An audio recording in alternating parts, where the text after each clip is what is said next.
Oh, So, sweeter. welcome to a special edition of the Writer's Room. We're doing something a little different since Kat is not around tonight. And the subject is going to be music, its key role or critical role to the creative process. We often listen to music while we're creating art.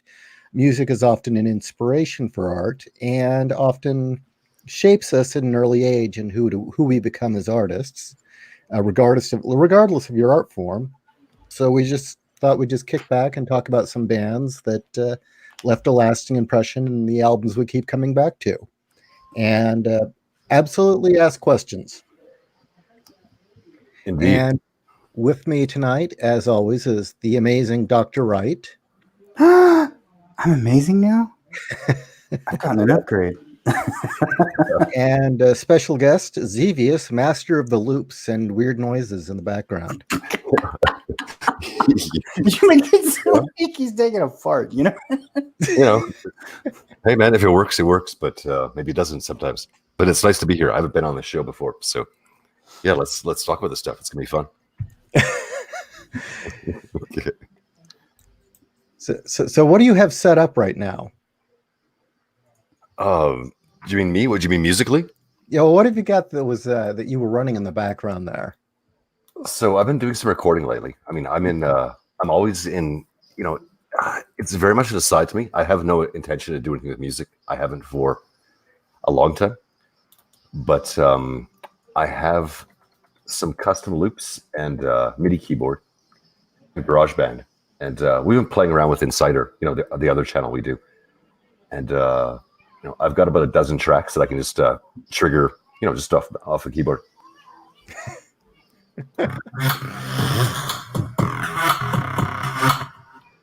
And it helps distract me when I'm doing art to kind of go away and do music things for 20 minutes. Oh, absolutely. It's nice to have just a keyboard or something off in the corner that you can just kind of jam on for a little bit to clear your head. I used to have a really nice analog setup until a house fire took it. Talk about that like so passively. It's been a while. It's like, I misplaced it. No. The house fire. Well, that was in, what was it, 2001? That really sucked. But Xevious has a bit of a background in music. So why don't you tell us about that? Dude, you got to give me a starting point. I mean, it goes back to my early teens, like maybe 13 or 14 years old. And well, I don't want to hear like a story like, well, when I was 8, I heard. When I was in the womb, my mother used to take Coltrane and put it inside her womb. We were jamming to Journey. Okay, so the one sentence that's long. When I was about 14, stole a car, went to LA to see the Circle Jerks and Dago Abortions.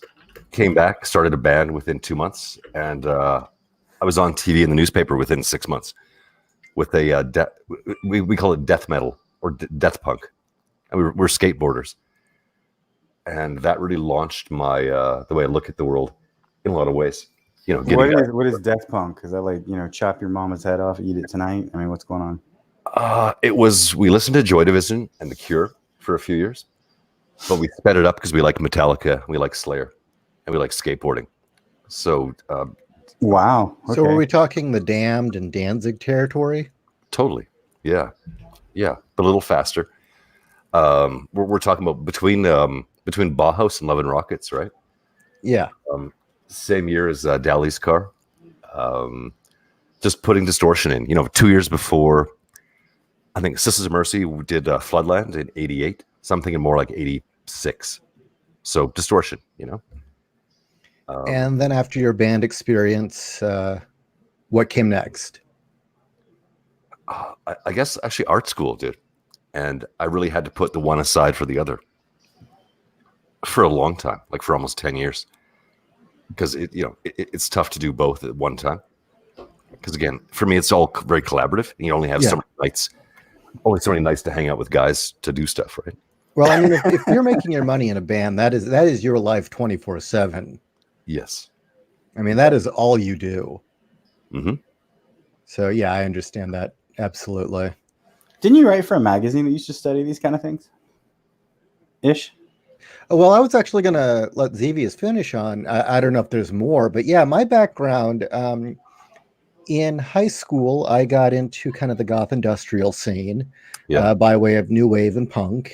And I started writing for Industrial Nation magazine, which was kind of the fanzine for that kind of music at the time. It was kind of a contrived sort of thing where I just started going to concerts and telling people I wrote for Industrial Nation to get interviews.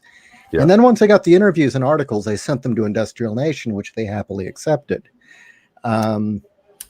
And it worked. After that, in college, I started working for a record label called 21st Circuitry Records, which they were best known for the bands Hate Department, Exorcist, and then later they brought Covenant over, which I was actually involved in, and they let it slip through their fingers overnight, which was like, How come no punk bands are named like the Cuddly Puppies or something? It's been done. In fact, in my cover band, because again, I mean, I try to play at least once a week, but they probably only did one single, but I only learned this about a year or two ago that Martha and the Muffins had a song called Echo Beach, 25 years ago. And they picked the name because it was the most punk rock thing, because it was the stupidest fucking name you could ever come up with, is Martha and the Muffins. So, cuddly puppies, muffins, same thing. You hear that, Snyder? Martha, stupidest thing ever. There you go, yeah. Exactly. oh, there was the Dead Milkmen. Oh, yeah. That's good. Yeah, I met those guys. Is that because, the milkman was making too many orphans? Is that why they were dead? Well, they were kind of a novelty parody act to begin with. I mean, they were punk, but everything they did was kind of funny. I think their best known song was Punk Rock Girl. Okay. And if you ever saw the video for it, it pretty much summed up the band in one video. It was hilarious. If you don't got Mojo Nixon, your store could need some fixin'. Yes, there you go. Those kinds of lyrics. Yeah, they were great. You guys have a language all your own. It's great. Yeah. Kronk is suggesting the Groovy Ghoulies. Okay, sure. For a band name, or is that taken? I don't understand what he's doing. But then I worked at 21st Circuitry Records for a few years, which, working for a record label, you start to really learn the reality versus the fantasy of working in the music industry. And really the reality of it is utter insanity.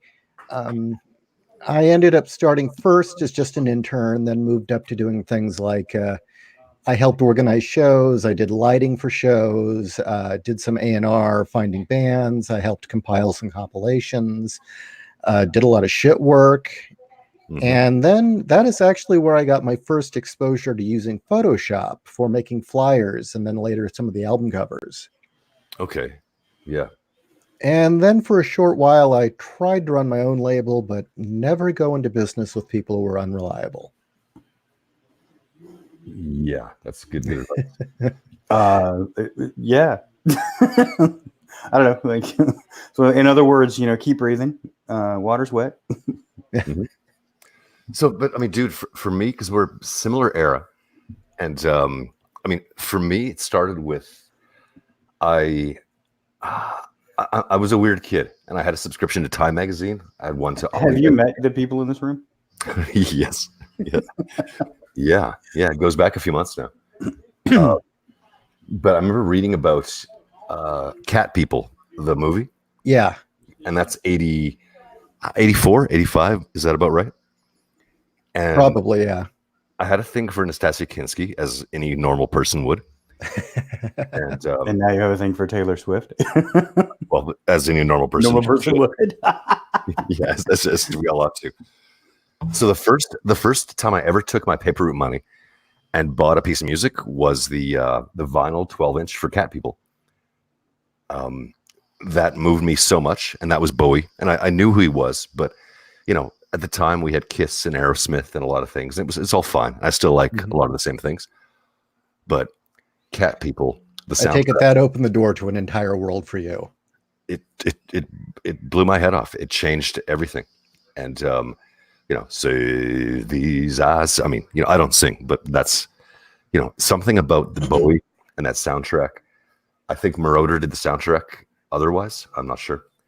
And somehow, that kind of turned into discovering Joy Division, Bauhaus, even Johnny Cash. It was different than what was on the radio in the 80s. It was that octave or two lower, and that's what I sound like. So somehow that kind of resonated with me a bit. And that opened the door to what is now, you can call it goth or industrial or whatever. Mm-hmm. But for the next, 15 years or so, I discovered Neil Gaiman via the Death character, via comics, via Cat People, the movie. And it all started with the Bowie song. So, Well, there we go. See, that's what I mean by music tends to kind of shape us at such an early age that you see this movie, you took to that song, you went and got the 12-inch or the single for it, right? Yep. And it just led you down a path that has affected you ever since. Yeah. And I think that story can be retold by just about anyone who creates. That there's some sort of thing that kind of sparks it, and often it's music, and that's also that place you go back to when you need that inspiration. Yeah, I think so. I would say for me, my first exposure to my obsession with electronic music was, strangely enough, but obviously the 80s and the music of the 80s and the synthesizer.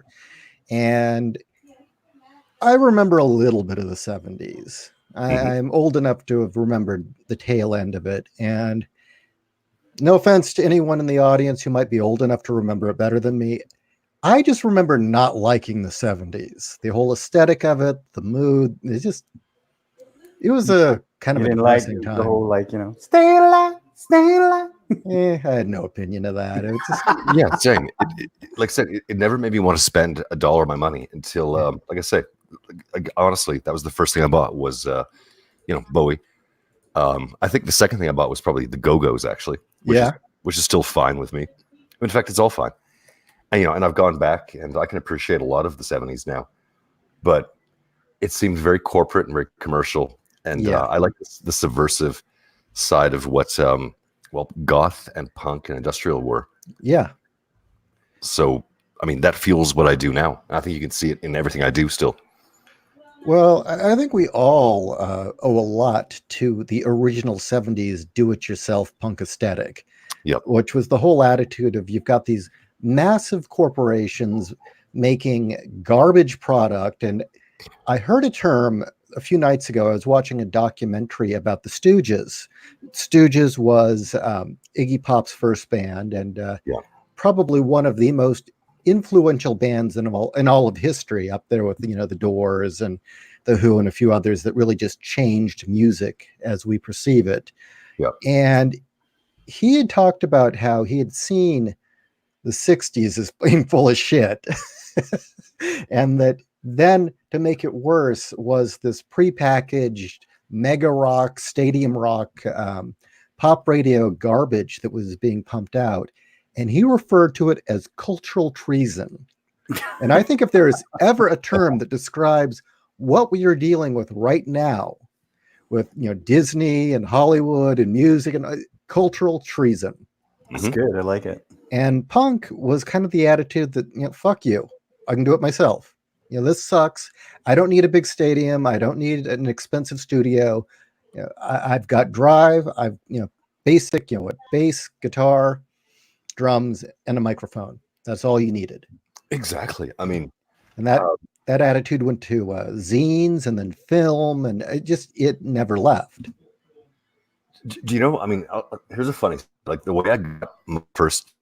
We had 5 of my first band, and the way I got them on stage is everybody, over to my house, and I'd recorded on VCR from MTV the video for True Faith. Have you seen that? Or no, sorry.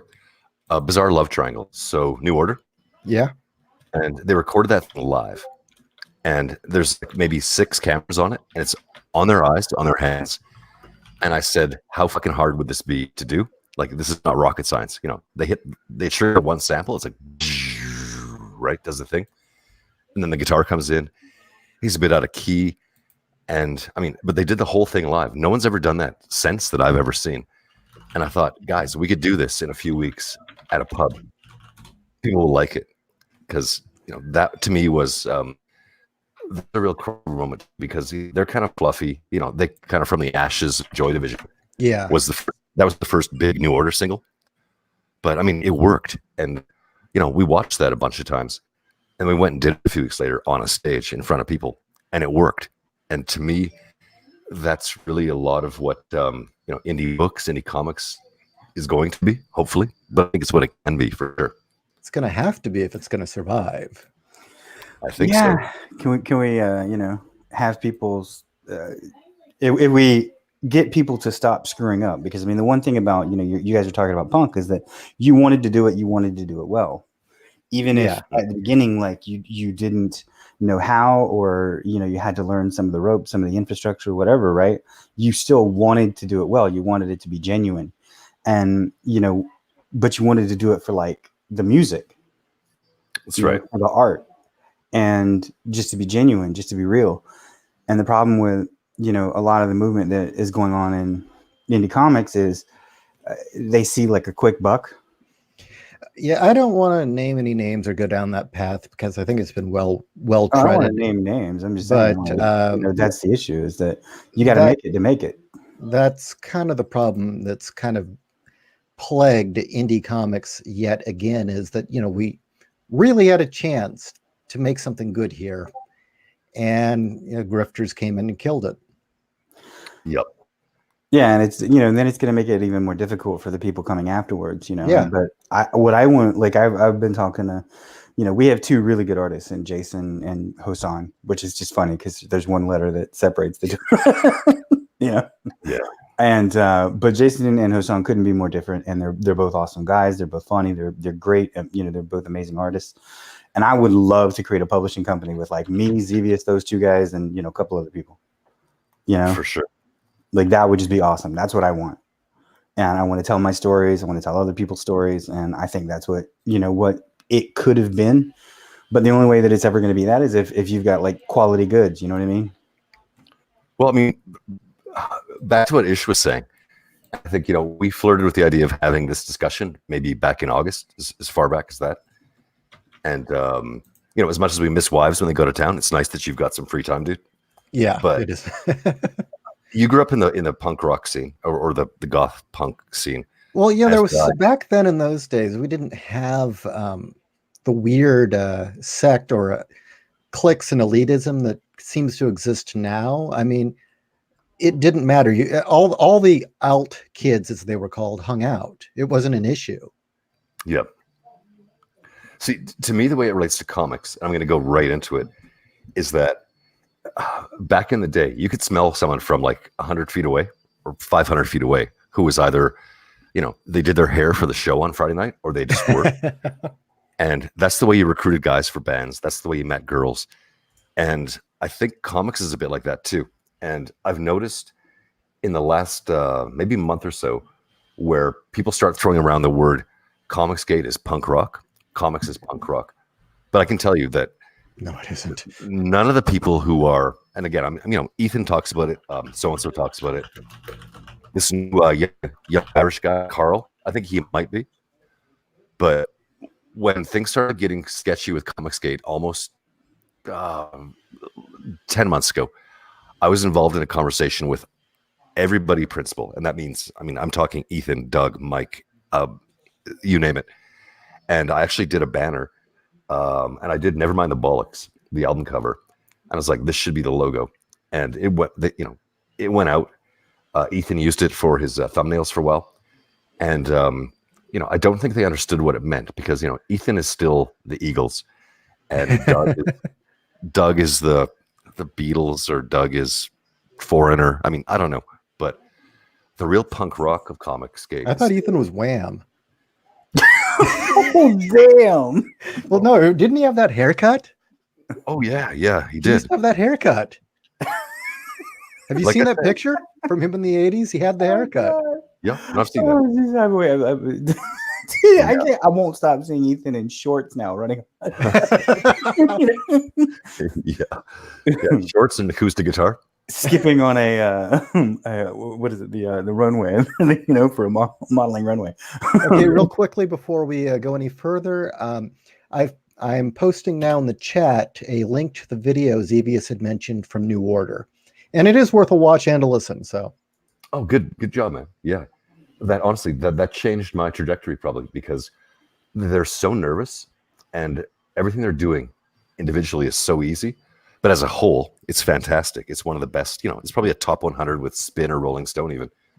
But to me, it just meant, hey guys, we can all do this. Let's just get our shit together. But also back to what you said before. yeah, Is that the Sex Pistols are looked at every time I read an article. Is that you hear about how the punk movement was started with gumption and duct tape and attitude, and if you play guitar to a decent level, that's bullshit. To play guitar the way that Steve Jones could play guitar back in 76, 77, he's fantastic. Like, there's guys in their 50s been playing their whole life who can't play that well.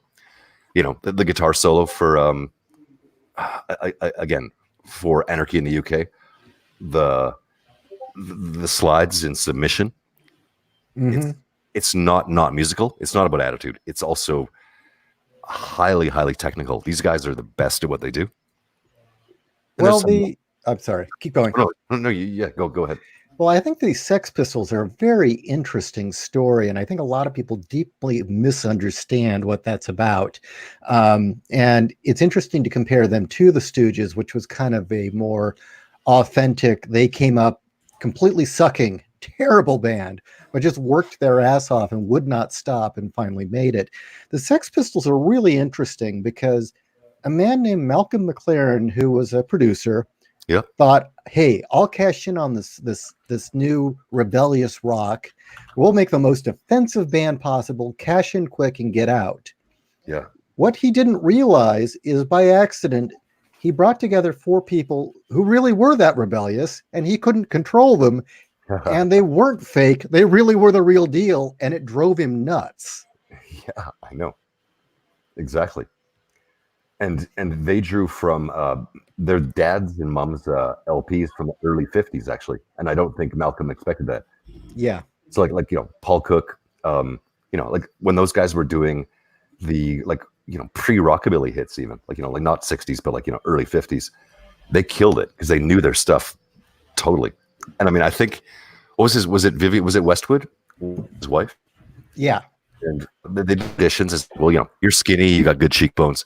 You're in, and you can kind of play, and it worked out. It's amazing.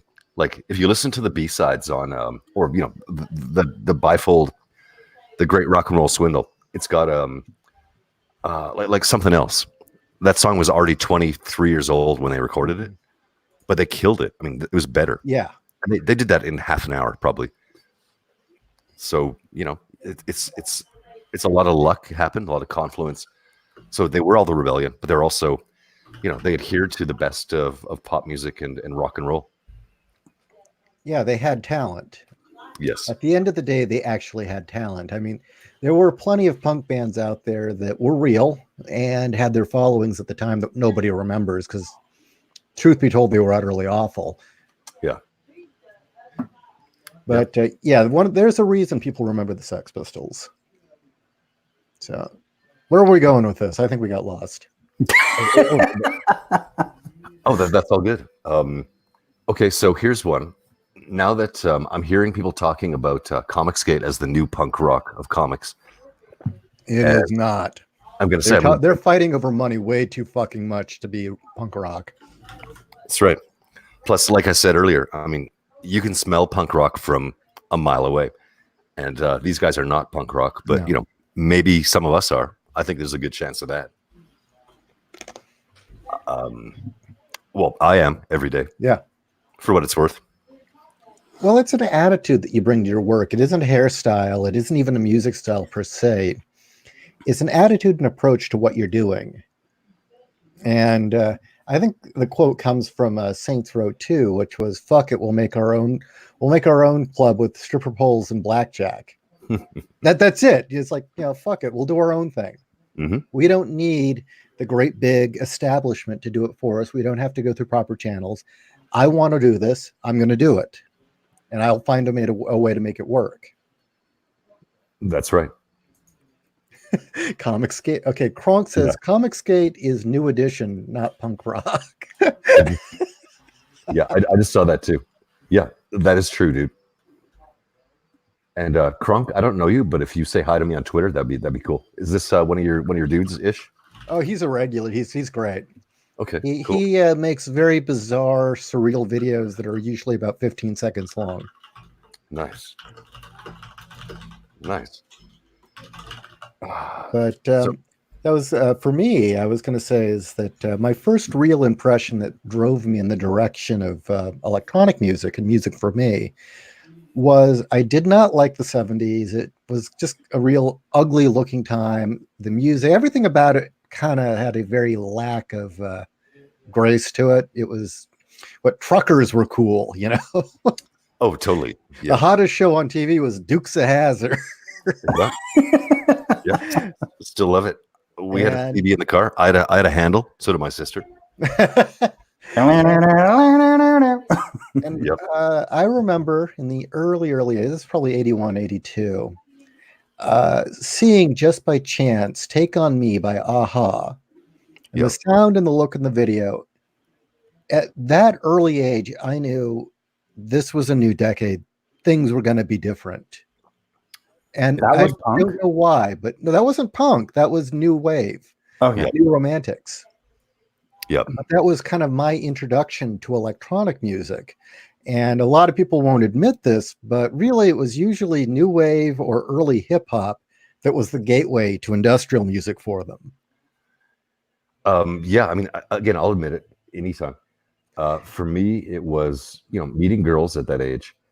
And I think I'd already, I had my Bowie obsession at that point. But Duran Duran, I think it was Hungry Like the Wolf. That made me and my first bass player, we got together. And it was probably to meet girls, I'm not sure. But and even then, we had enough Sex Pistols and DOA and Black Flag, Suicidal Tendencies. Oh, yeah. Suicidal Tendencies is always going to have a special place in my heart. But yeah. Yeah, and we always knew that stuff was, Duran Duran was soft, but it was kind of a gateway between the two. And I mean, again, Duran Duran, I just saw them last August. So Duran Duran was like a gateway drug to punk? Yeah. And then, well, no, it was sort of, it was a gateway to being in a band, same way that New Order, because New Order's kind of soft too, right? Like they're no Joy Division, but the accessibility of it. You guys, like some of us, you're speaking Greek, but I get the context. But it's just funny.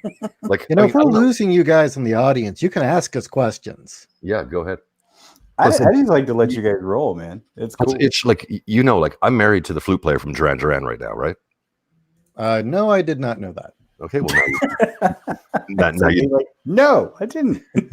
now you know. That's how I moved to California, and she was a groupie in my band back in high school, and she stalked me on Facebook. So I married her a few years ago, and here I am. It's a fun story. I won't get into it, but that's real, man. So Duran Duran's a big part of my life still. Let's see. Looking on the online right now.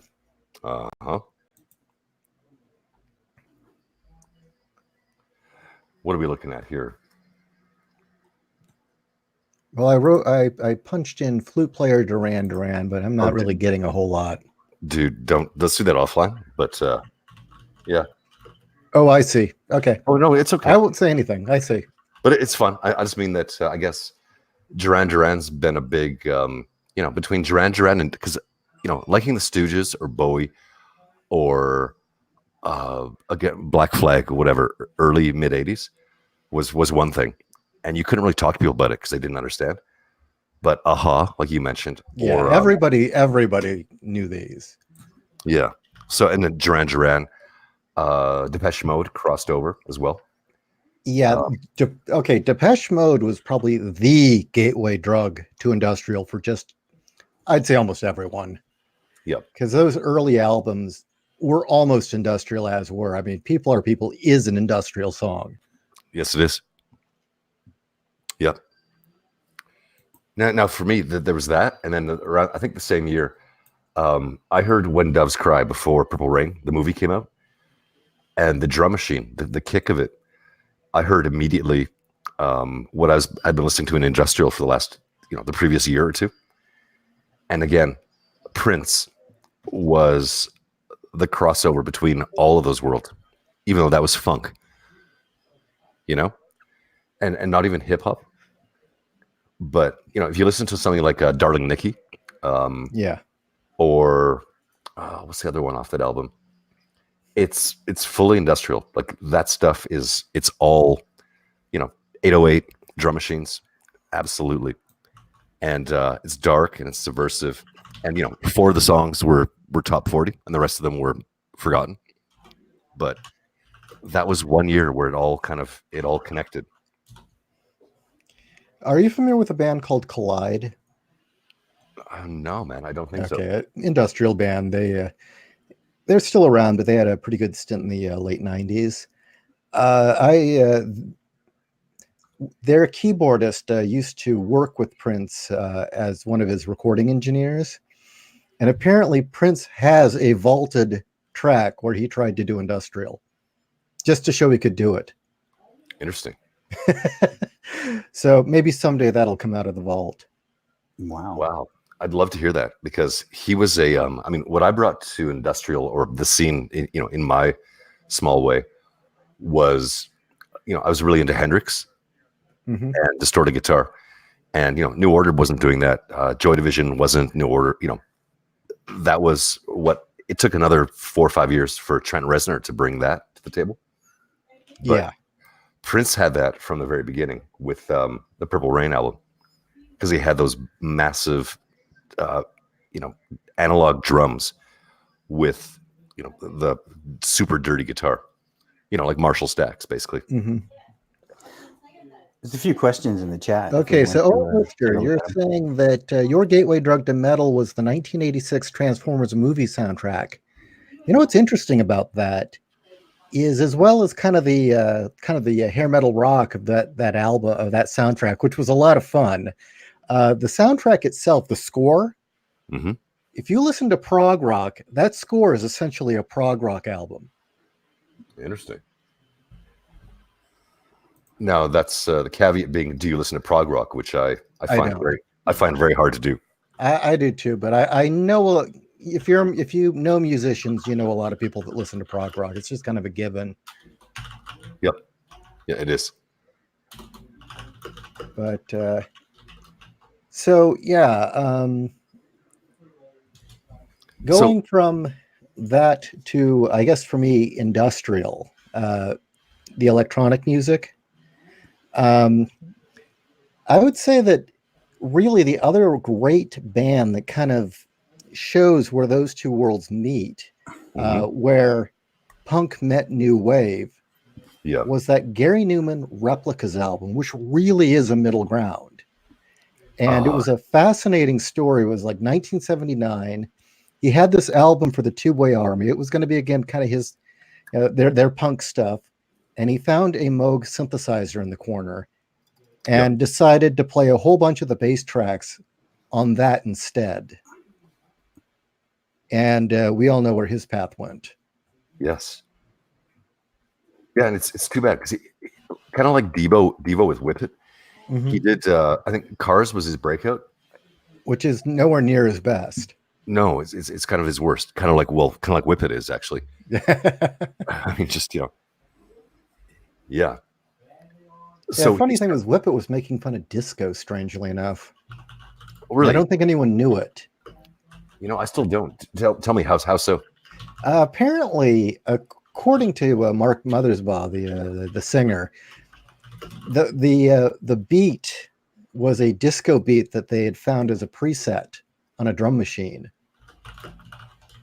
and decided they were going to mix it with country riffs or country western riffs, hmm and it was just a joke. Oh, dude, that totally yep. Da-da-da-da-da. Yeah. Yeah, that's funny. Wow. X doesn't sing, but he'll do a riff. Yeah, I don't sing, but no, that's true. I mean, I remember that definitely made top 10, probably even number 1, didn't it? Like I remember roller skating to that. Actually, I saw a thing where OMG. Mothersbaugh was just going off on all the variations of Whip It, and it was just saying, there's dip it, chip it, sip it, Flip it. that song has made us so much money from commercial. It just seems like tailor made for like Flip It, like have an egg baking or egg making video by was that Weird Al Yankovic or something. Well, it was Dare to Be Stupid was his parody of Devo, but it was done in the style of. Yeah, Dare to Be Stupid. But wasn't that in the Transformers movie? Yes, it was. In fact, it was on the Junkion planet, where they have a dance number for some strange reason. They just break out and love everybody. They're like, "What? What was the universal greeting? Does anybody remember it?" Yeah, I remember. You? Yes. It was what Bawana Gweep Mini Bon or something. Mini bomb or something. No, Bowie Grana Wheat Mini Bomb. That's it. So you knew. Why? Once I heard it, I just remember the rhythm. Bowie Grana Wheat Mini Bomb. So I saw that was one to, of the first movies I ever saw. But I don't want to scare away your audience here, but I mean, I want to talk a bit about, to me, what was a real changer in everything music-wise was the band called Skinny Puppy, circa 85, 86, and we both have experiences with them. And you came to it in 85, so you're way ahead of me on that. Yeah, like I mean, I played. So you're talking Bites, the Bites album. Yep. So I had again, I was probably, well, I don't want to say my age exactly, but okay, I was a little kid in junior high school, to be clear, and I jammed once or twice with Dwayne Gettle, and then his sister, and I think her name was Erin. I'd have to look that up, but she was part of my band for a number of months, maybe 6 months. So we were kind of we were connected, and we didn't step on each other's toes because my lead, I'm a guitar player, so we were a guitar band with all the back end. But we shared some shows and whatever with Skinny Puppy as they came up, and I'm in Canada for the most part, and they did something that no one else had done before either, and it was basically they were taking Yamaha DX7 synthesizers and putting them through Roland Boss guitar pedals, and that's where all that noise comes from, and I think they changed the landscape more than anybody knows. I would go as far as to say Kevin Key is probably an unrecognized musical genius. Kevin Key, for the listeners not in the know, he's kind of the main mind composer behind the music of Skinny Puppy. Yep. Yeah, exactly. But also he was the engineer and producer live on stage as well. And it was because they took the DX7 was built to emulate analog sounds, but digitally with FM synthesis. And they said, okay, that's cool. And being true punk rock, they then took that through an analog, resistor, capacitor stuff, like the old guitar pedals, and turned it back onto like a Hendrix version of like a 60s guitar pedal. And that's where their sound comes from. And it's still there, which was genius. And I think that was him.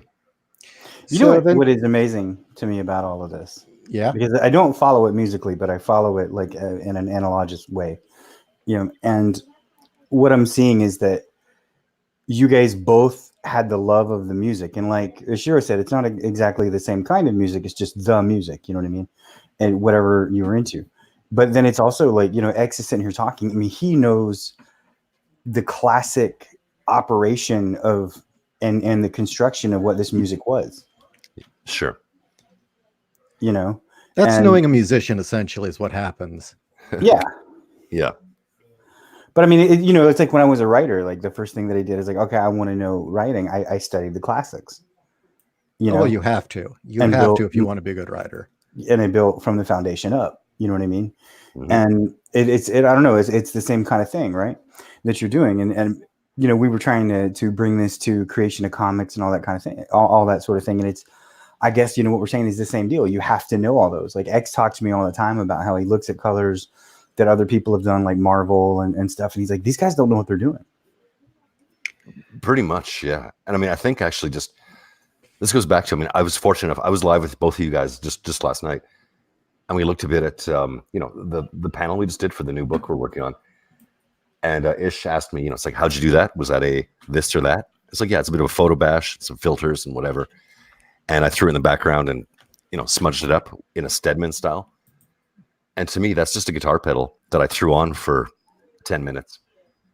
And for me, it's a weird thing probably for some people, but that's just the process. Like, you throw the distortion pedal on, you hit the chorus, the reverb, and then you turn it back off again a bit later. But visually or musically, it's all the same thing. So I'm going to ask you a question in a minute here, but getting to the, again, music meets creativity thing. One of the reasons I wanted to bring this up, other than I just thought it'd be great to chat with Z about music, which, as you can see why I wanted to. For me, I've had a number of stories inspired by listening to music, but also it's become kind of key to my process is when you're working on something for like a year at a time, where you're working on a book, it takes a year to get done. You're going to get pulled away from that project at times. There's going to be mornings when you get up and you're just not in the right headspace. And I've found that music is an excellent tool, almost kind of a mnemonic, to train your brain to go where you want it to go. And so inevitably, everything I've written has a soundtrack to it. So if I need to get into that mood or that headspace, my brain will start to kind of associate that music with a certain way of thinking. Oh, so you built like a memory palace. Yeah. And a story I wrote, Bowie's Ashes to Ashes was kind of the theme for it. And that just every time I still can't hear it without kind of going back to the, 4 months I spent writing that story. Another one that I'll bring up is that Gary Numan's Replicas album, I've got a whole collection of art that I've done to that song, and I'll eventually release it. I hope to do it next year. Yep. And it was just kind of the pictures that generated in my head. And then another one, just sorry for anyone who loves it, but I just can't get into jazz. Just could not get into jazz. And when writing Case File Arkham, I needed something that would still have that edge and that would really put me in that gritty mindset. And strangely enough, the album Pornography by The Cure did it. Okay. And even some of the lyrics of the song had made loose references into the dialogue, and only one person's caught it. Interesting. So, yeah, it's just I found jazz. What was it that you didn't like about it? What do you mean didn't like? About jazz. Oh, I didn't. I don't know. I thought it was great that he did guess that one person actually caught the line that I had referenced, which was. Sorry, Doc. You said, "What do you not like about jazz?" Right? Oh, what do I not like about jazz? Yeah, not the Transformer. The music. Really, I think it's because I like highly structured music. Yeah. Jazz is all over the place. Pocket changes and variation. Yeah, right. A lot of freestyling. And again, I'll jump in with you on that. And I don't want to hurt anyone's feelings because what you like is what you like. I've got a couple of friends who are pretty prominent in blues and jazz. Mm-hmm. I think it's fucking nonsense. it's garbage. Damn. It's like, shots fired. It strikes me as the musical equivalent to postmodern fiction, which is also unreadable. Ow. Okay, jazz that includes like The Last Jedi. So, like, I just saw a pretty big blues band. I knew one person in it, a few months ago, and it's like, okay, and now we're in E. Go. It's like do do do do do do do do do do do do, and the keyboard guy starts doing some stuff, and the guitar guy starts doing some shit, and the guy starts doing, well, I was doing some stuff, and I was doing some other stuff, yeah, and then blues. two hours to that, and you know, and they were kind of crossed over. They're kind of jazz blues. It's like, this is fucking garbage. Somebody invented this 60 years ago, and it was cool probably at the time, because it would have been kind of dirty and kind of, that would have been kind of punk rock and at the time, you know, at a speakeasy. And I think most of those people were drunk I on can heroin, speak a little right? bit to this. Like, a lot of that was actually formed just because of the limitations of studio musicians. Like, a lot of the blues, bluegrass, and everything like that. Like, they just wanted to bring over certain types of music that kind of like, you know, when they started doing the whole steel movement and everything, and they had a lot of people, a lot of urban areas and that sort of thing. They're like, oh, this music is, you know, is being played in these smaller clubs. We need to play it here. But they only had so many musicians, and so it all started to sound the same. And they brought it into the bigger areas. Actually, you know what? I don't know. And it'd be fun. I mean, if we had like even a Teresa in here, like, it's blues, jazz are 1-4-5, 1-4-5, 1-1-4-4, 5-5, back again, 1-4-5, and the next song again. Yeah, it is not. I mean, it's like AC/DC. It's like 3 or 4 chords. But you know what? But even AC/DC, actually, they mixed it up. AC/DC still stands. And you're like, no, I'm not letting you do that. No.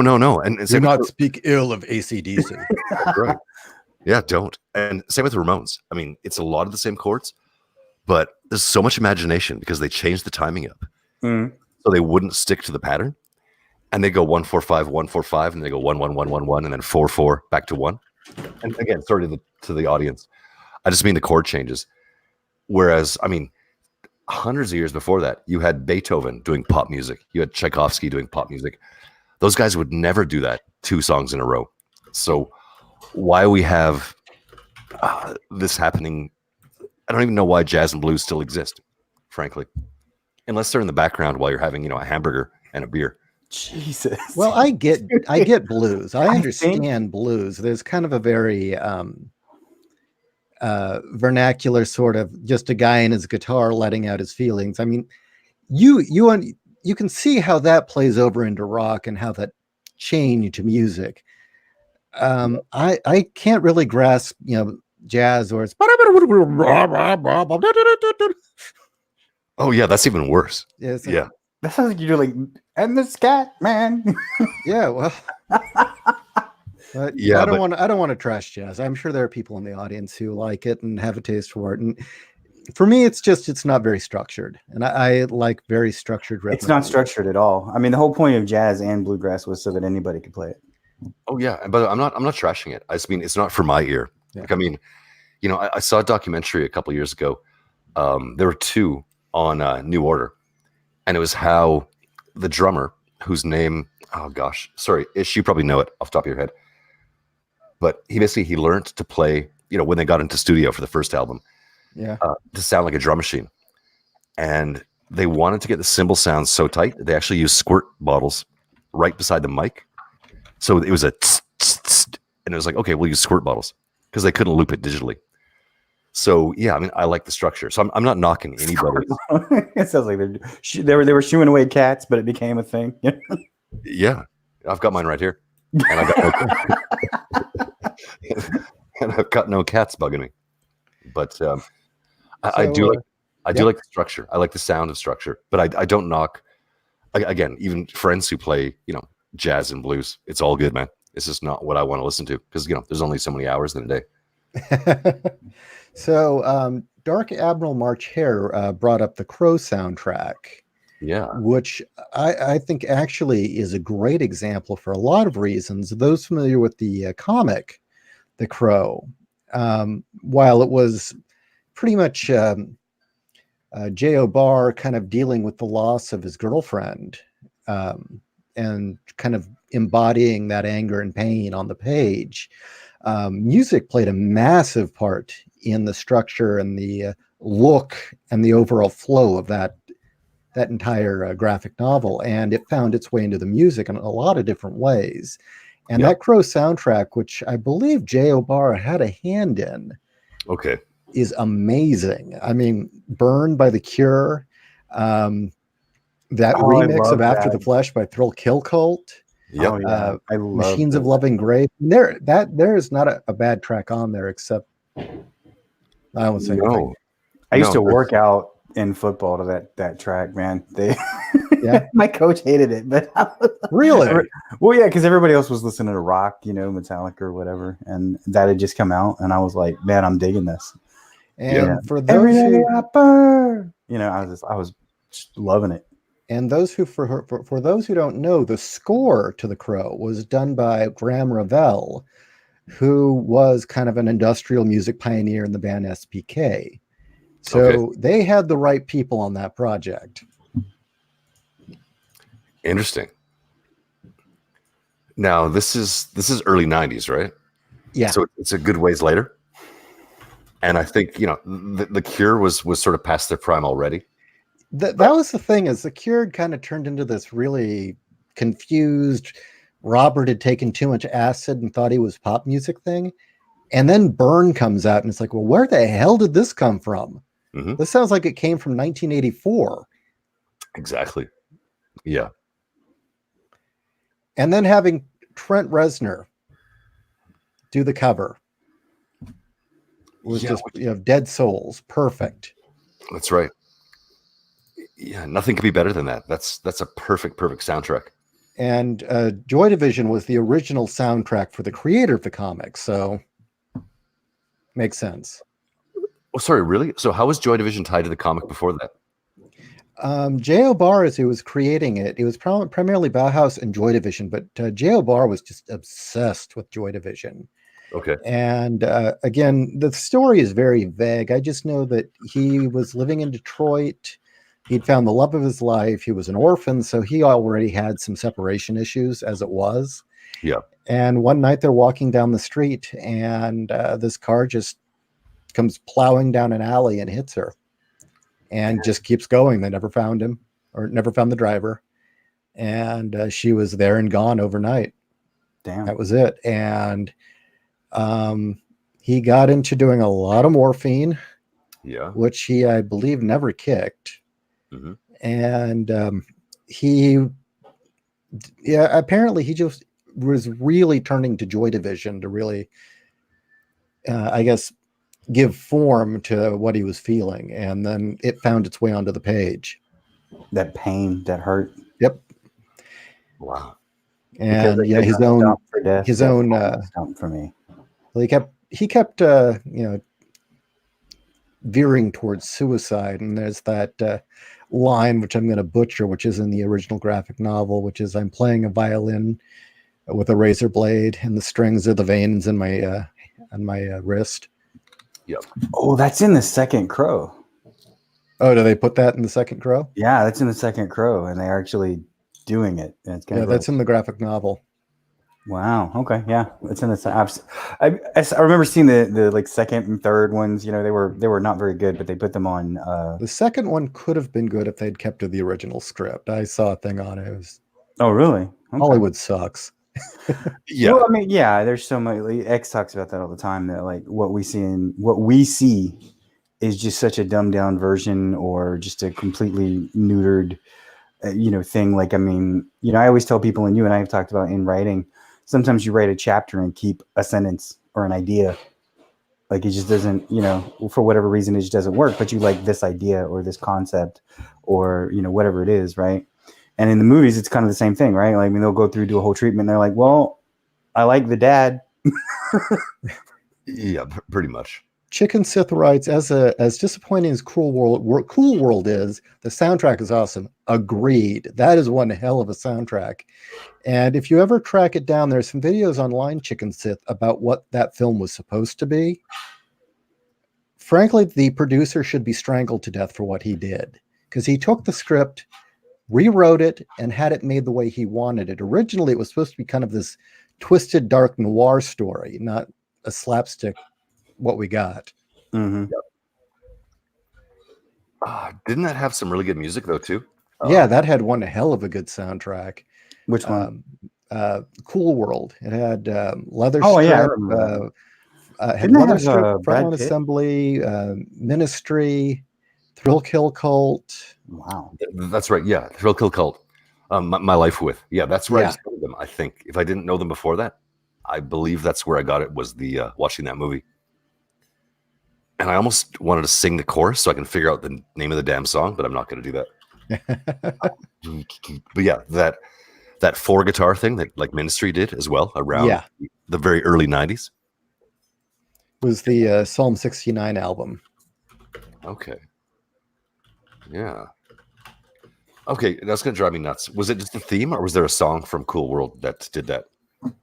Well, wait, what part are you talking about? Thrill Kill Cult in that. Anybody know what the song was called that they did? Yeah, it was. I believe it's from Confessions of a Knife. Let me pull it up. Yeah, please do. And yeah, back to the chat. Yeah, Cool World is a really neat movie, actually. Like, it's not.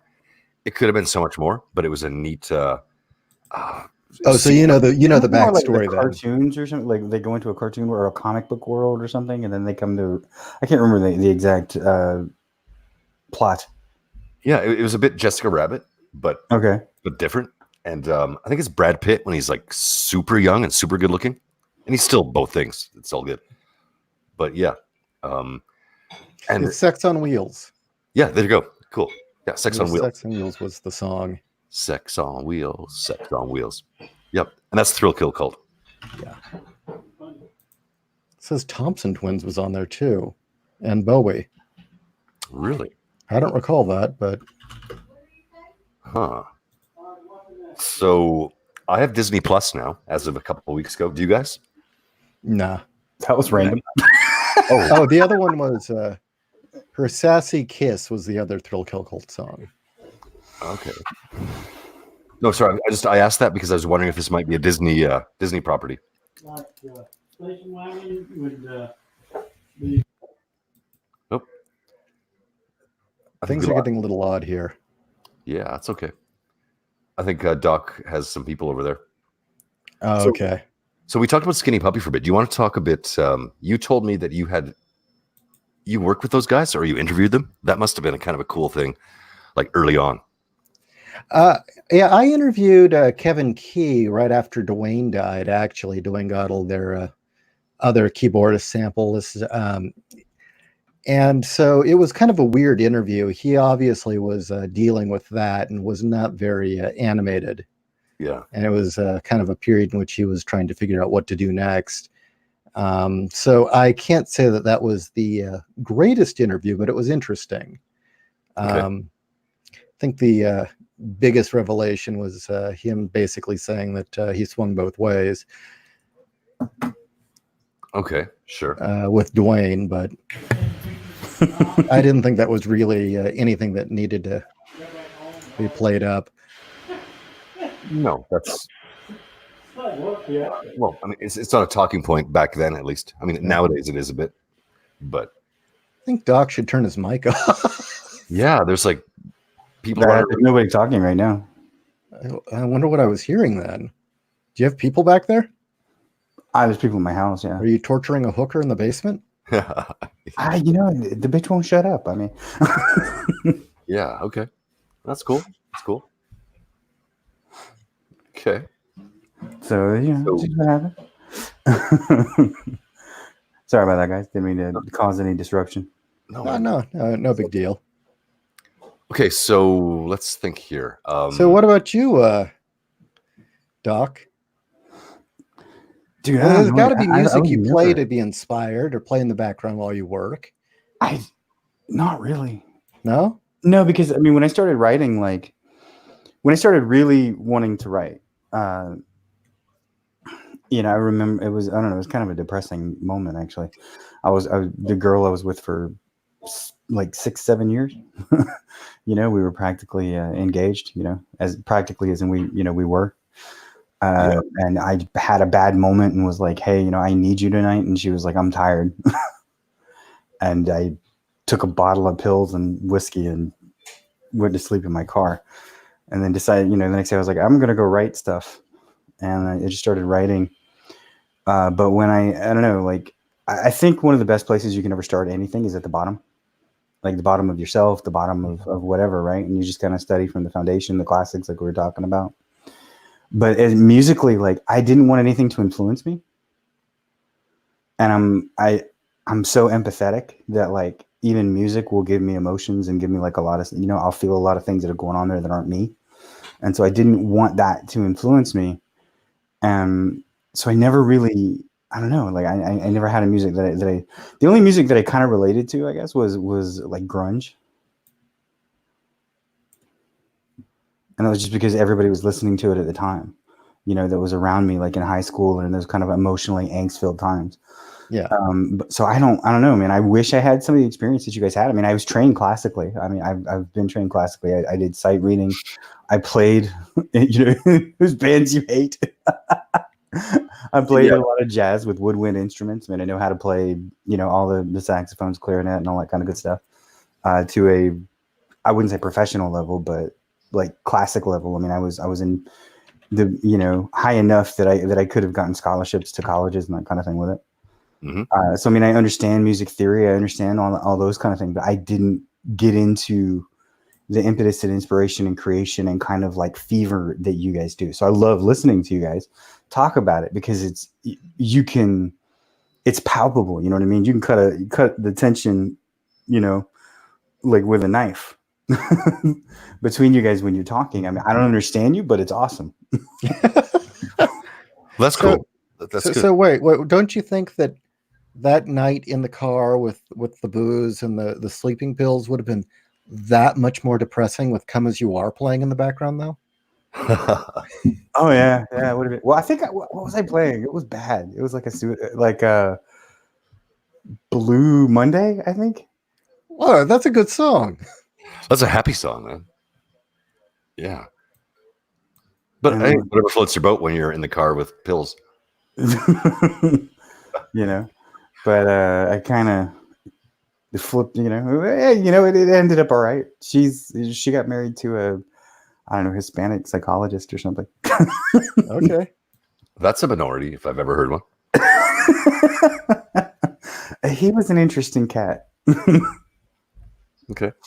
You know, but yeah, that was fun. That's quite a brilliant quote. What did I quote? I don't remember. Okay, so I've got one in the chamber here. So I'm going to ask you guys. So Ish, what's the last song you put on by itself? Not on shuffle, but on purpose? That would be this morning. I was playing. Oh wait, no, that's not correct. The last, you mean single song just to hear that one song? Yep. I got to hear this song. Let's do it. Oh, okay, yeah, that was this morning. It was "Bullet" by Covenant. No way. Okay, that's and that is because that's kind of become the theme that I play to kind of get in the right headspace for what I'm currently writing, which is Machine Child. It's the novel I'm working on. Okay, that's really cool. Interesting. And that has one hell of a video to it as well, if you've ever seen it. I haven't. Let me make a note of that. How about you, Dr. Wright? What's the last song you put on by itself? On purpose? Ooh. Like what? Like just on YouTube or? Yeah, it doesn't matter. Just anything? Let's see. I'm big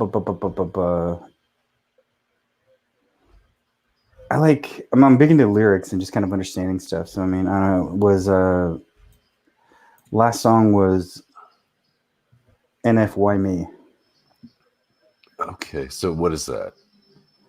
MF? I guess a new NF is a new-ish rapper. Like in the past, like 4 to 5 years, he came on the scene, I think. And the song is just about, why do people ask things of me? Why are people asking me these kind of, what do you? It's more like, what do you want to do with your life? And is what the song is about, which is semi-interesting. And Jason answered my question. He said, "What did you quote?" He said, "The best place to start anything is from the bottom." Yeah. And Yuzi? Okay, since I asked it, for me, when I get really busy with work, I need to kind of kickstart, restart myself, and Hurt Johnny Cash. On YouTube. Oh, geez, that song is incredible.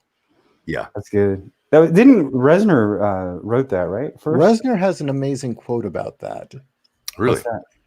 He said that when he heard Johnny Cash wanted to cover it, at first he was like, "Oh, okay, that's cool," but it's always kind of weird letting someone else cover your song because it's kind of like letting a guy sleep with your girl, you know? And then I heard his cover and I realized he didn't just sleep with my girl, he fucking stole her. She's not my girl anymore. Oh, that is great. So when Owen you actually Lister, understand what he means.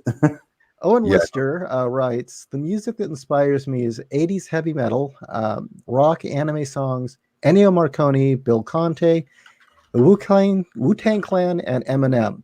I have a few comments there. First off, the soundtracks of Kenji Kawai have been invaluable to getting inspiration. Just the work for he did for Ghost in the Shell, Innocence, and Skycrawlers were amazing. Ennio Morricone's soundtrack for well, he did it with John Carpenter, so The Thing, but then also Good, the Bad, and the Ugly are some of the most impressive pieces of music I've ever heard. And Eminem, when he was in his prime, that guy's lyrics, he knew how to evoke emotion and imagery. And definitely, there's things I've learned from listening to the older tracks that he did. I don't know what the hell happened to him now. I think the drugs caught up with him.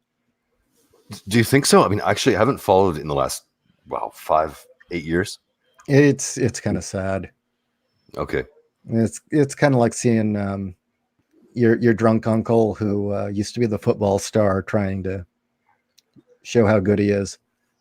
Damn. Okay. Alrighty, that's pretty harsh. It's low. It's low. Yeah. It's Yeah. embarrassing. I mean, guys, like 8 Mile. What a great fucking movie, isn't it? Like, it's just fantastic, and all the lyrics, all the lyricism in the movie, it's amazing, and it's shot so very live. You get a sense of what these guys were able to do at the time. Yeah. But, and for me, like, not a big rap fan, but I mean, again, I like it. It's not, I come from a different place, but I like just the lyricism of it. I mean, it is kind of, it's interesting, like, how it evolved from it always rhymed to, like poetic rhyme to it doesn't rhyme at all. It's just in rhythm. Mm-hmm. And I mean, some of the words that they can string together and the way that they can do it and the composition that they create, it's pretty amazing, actually. Yeah, I know I can't do it. It's much more about cadence than it is about actual, rhyming in a traditional sense. Mm-hmm. So, but I mean, in that way, it represents what it came from, right? I mean, you had the Aboriginal songs, and then even how's it, capoeira, right? Capoeira from the martial arts that was created from slavery. Because I mean, people wonder why, like in capoeira, like they keep their hands in front of them and their hands follow each other. It's because it was a martial art that was created with these people that were actually in chains. Their hands were in chains. Okay. Huh, man, if you can like tie that to the Beastie Boys in a couple sentences, I'm listening. No, I'm unfortunately not all that versed in rap either, but Eminem was definitely a standout. The one that really struck me, and I know this one disturbs a lot of people, was Kim. And the fact that he could string together this vignette between him and his wife, and it just going downhill to complete hell in such a believable way. And the song is outright disturbing to hear. But the fact that he could do that was an impressive piece of work. Okay. Interesting. And by the way, I don't even know it. Should I? You might want to give Kim a listen. Okay, sure. But I don't know. His stuff didn't really sound anything like the music of the time. I mean, at that point, I think rap was going through its pimp phase where everyone wanted to be a pimp or something. Mm-hmm. I don't know. Everybody wanted to be a pimp. Well, don't you remember there was even the Grammys where a whole bunch of them got up there and they were dressed as pimps singing about pimping women? I just remember Snoop went to I think it was Howard Stern, and Howard Stern's like, "How you doing?" And he held out his hand, and he's got big hands, and he held out his hand. He's like, "My pimp hand is heavy." And then did he peel off dollar bills? $100 No, bills? he's like, sometimes you gotta smack a hoe. I was like, what the hell? Yeah. It's just like, I don't know how to recover from this. What's going on? Yeah, where to go from there? Well, hey, before we wrap this up, because we're kind of going long here, you said you have synesthesia, Z. I have very, very mild synesthesia myself. I mean, really, for me, I think the more important aspect of music is certain songs will kind of cause a persistent vision or image to loop in my head, which Sure. eventually I have to get out on the page. And that's not synesthesia. That's just, imagination run amok. So talk about synesthesia. Well, I mean, I could go 2 hours on that, and it'd be a bit vague because it's not something I've really defined yet. But I've had it my whole life. And earlier we're just talking when I said that the smudgy brown bits on the buildings on the page we did yesterday, we talked about. Yeah. That was distortion pedal for a bit.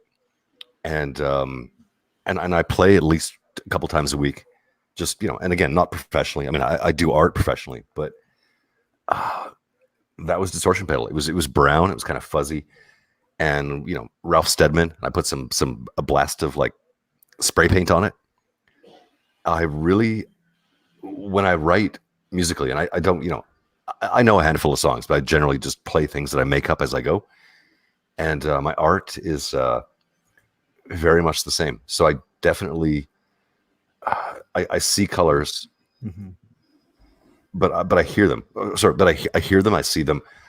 I don't really even make a distinction between guitar and painting, which sounds kind of flaky. And if you want to sort of pin me down, you guys are both smarter than me. And Doc, you're a doctor.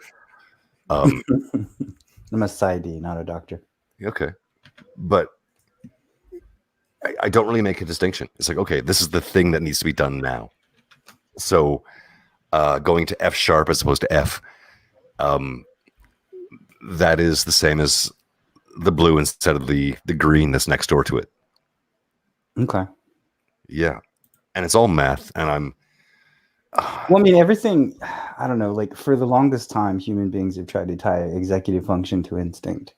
Executive function is metacognition. That's thinking about thinking or understanding the philosophy of your thoughts going into that. And we've, it's like, that's the whole thing of like mental kinesthetics or, what a lot of like athletes, they have something called reflex speed and they want to increase that, right?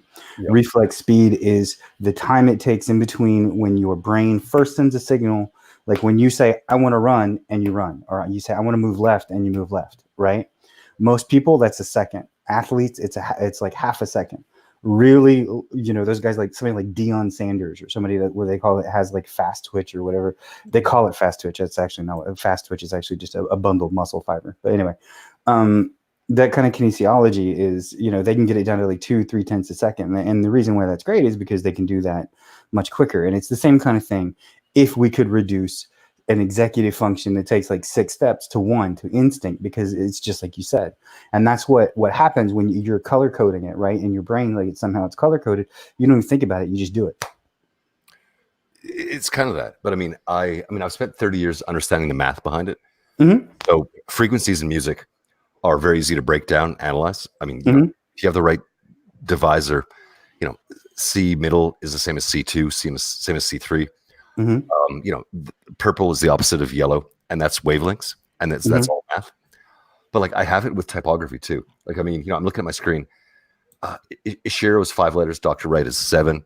If I take Dr. Wright with the spaces, that's 10. If you add the 1 at the end, and I can divide them into each other, and that's I've lived this my whole life. It's basically I'm doing math on everything I see or hear.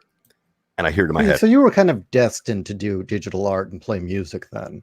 No, seriously. Every musician I've ever met is a math head.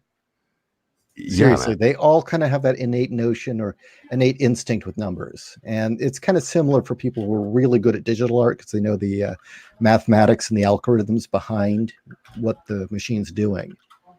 Yeah, very much. Yeah. It's because I understand why it works, and you can do the math a few times. It's the same as like I studied theory for years, but on my own, and read a lot. And now it's almost part of I could jump on stage with your jazz band or your blues band and just play in. It's like, okay, this is we're Phrygian and A flat. It's like, okay, I'm good to go. But I would never think about what was actually happening. But I know the scales, I know the theory. But the same as doing coloring, you put that stuff behind you like a long time ago. You kind of learn it, then you forget it, but it stays. And I think writing is probably the same way too, right? I don't know. Not for me. I mean, writing for Instinctual me, maybe, but for me, I've got my OCD definitely comes into play. It's always that I want to make the most descriptive and most vivid imagery I can, or make the most effective sentence in as little words as possible. But the other thing, and this is where music ties in, is I really try to capture the rhythmic nature and the lyricism of music that will pull a person through each sentence, that you want to go to the next word, that you want to go to the next paragraph, that you want to turn the page.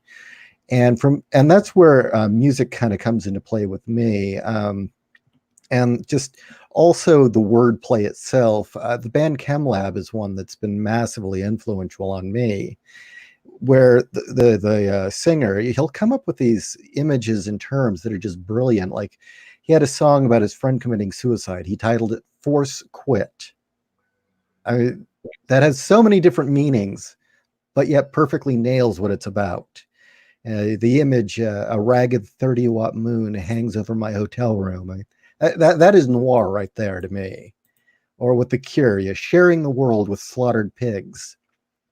It's that sort of stuff that you can say so little, but communicate so much. And if you can make it sound beautiful at the same time, even though it's horrifying, even better.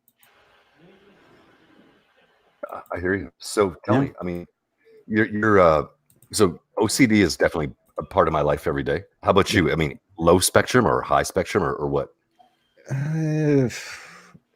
That's really hard to tell. I am on medication.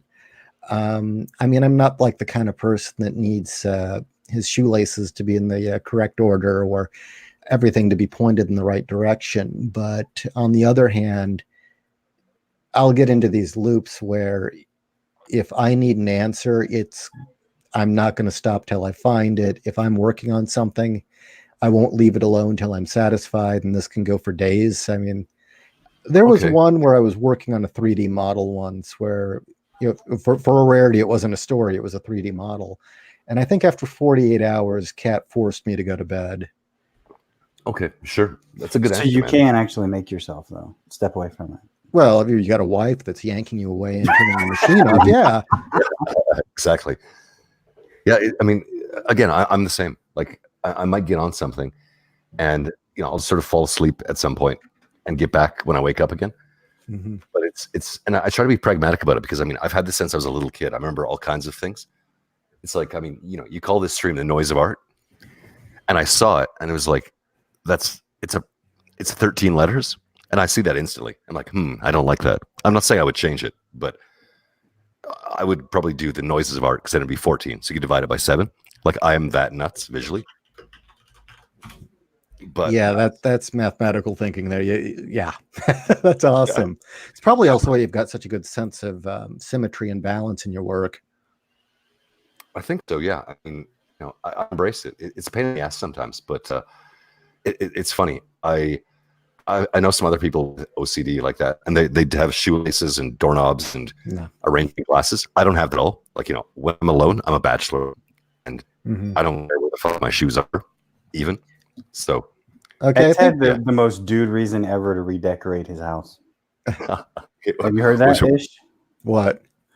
He couldn't find his iPads. So he changed the colors of his house to conflict with the color of his iPads. I'm like, that is the most dude reason to redecorate I have ever heard. I think the closest to traditional OCD behavior, other than becoming obsessed with my work and not wanting to the perfectionism part, which frankly is both the gift and a curse. But I think if you're going to get anything done in art, that's probably what you need. I think the most traditionally considered OCD things I do are like my eating habits, or the need to cover my hand before I open doorknobs. Okay, that's really interesting to me, man. Because for me, in my real life, it doesn't spill over at all. Oh, okay. I don't have routines. I eat at random times. I sleep at random times. Again, I've always been like that.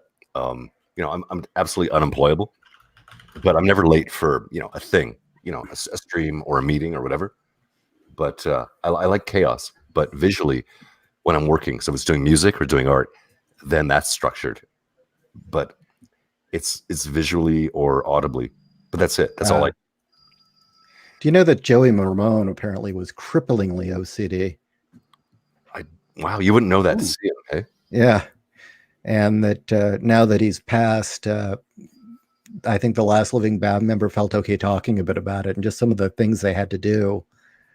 Like apparently there was like a habit of every time he got home from a flight, they would have to drive home. He'd go to his house, they'd get out, he'd come back to the car, they'd drive to the airport, and he'd have to touch a part of the sidewalk and then go home again.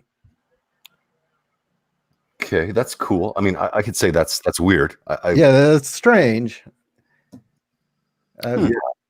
That sounds downright crippling. I mean, when I was really bad, but I think it had to do with other things. I mean, I think the worst.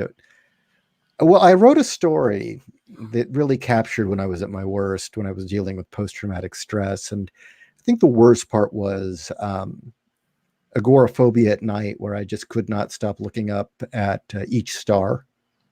Okay, that's interesting. And needing to look at every single one. I was like, I couldn't go outside. Oh, wow. But, this was like 10 years ago. It was a pretty rough time. That's interesting. That we could spend a whole night talking about that. Yeah, well, I think that'll be another show. Oh, Well, yeah. I mean, it's Mental illness and creativity. well, I mean, like just to give a brief thing on that, like your body and your mind both react to trauma in the same way. Okay, Mhm. it's analogous, but they do.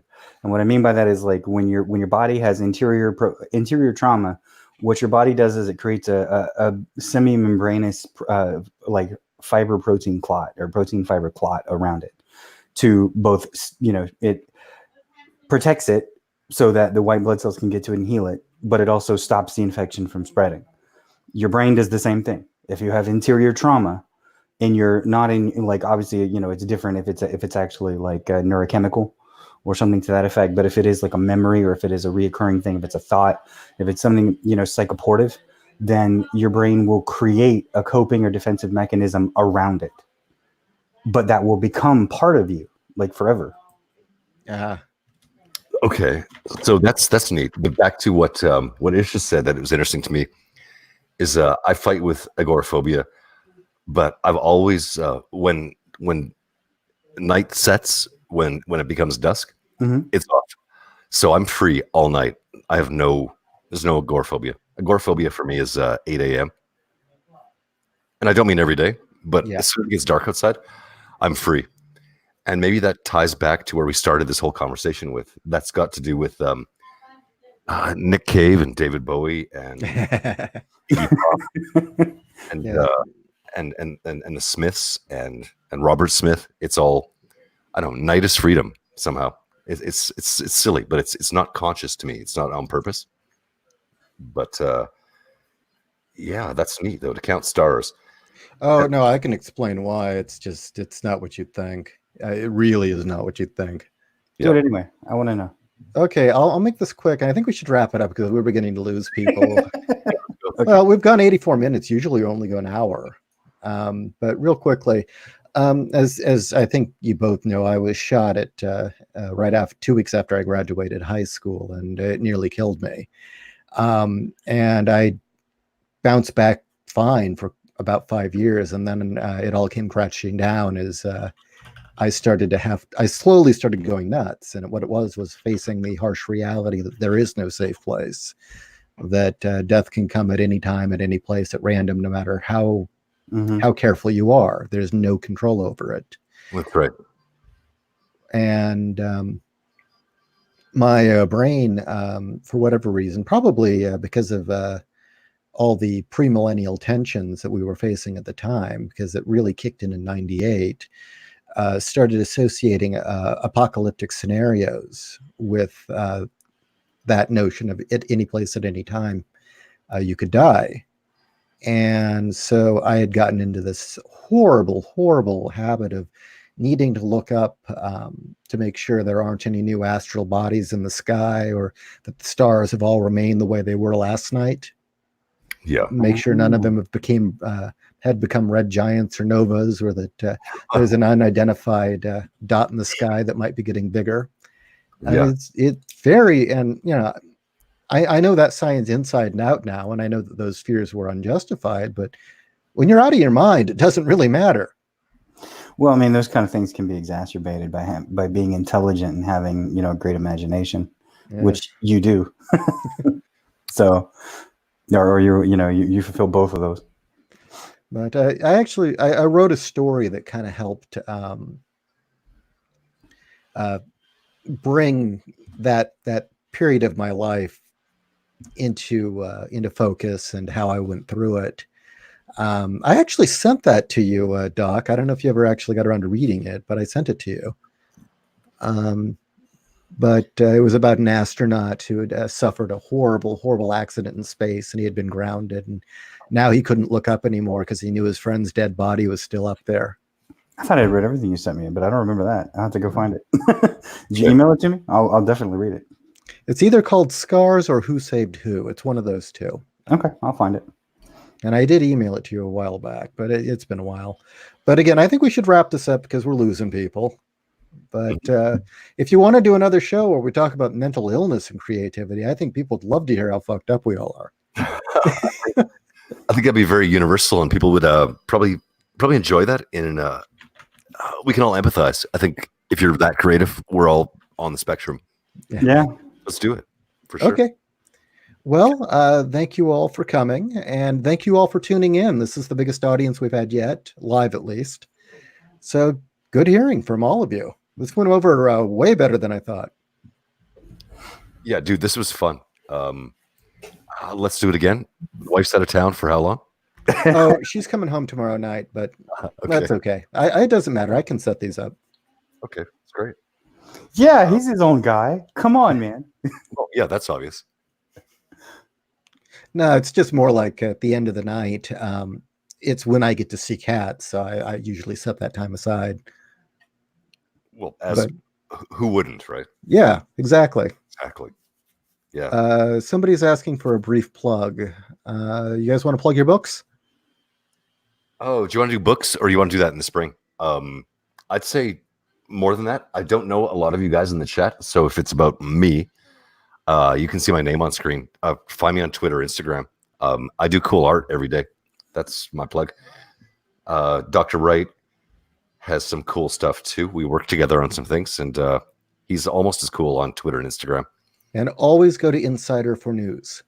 That's right, and that's all three of us, and a bunch of other people.